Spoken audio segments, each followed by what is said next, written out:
In this video, I'm going to share with you some of my top tips for increasing workout motivation and consistency.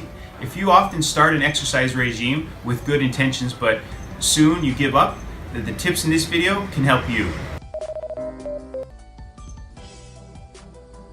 Another great tip is to consume in small amounts something that you really enjoy before a workout. So for me, I love drinking coffee. I find that it increases my mood, increases my alertness, and gives me extra stamina during my workouts. So I often drink coffee before I exercise. Maybe you like green tea or other teas, or maybe there's something else that you like, but you don't want to consume too many calories just before a workout because it can make digestion difficult and it can make you a little sluggish during workouts. So try to consume something, if you enjoy it, that's relatively low in calories and doesn't make you feel sluggish or low on energy. For me, I love coffee and I've talked about it a lot in previous videos.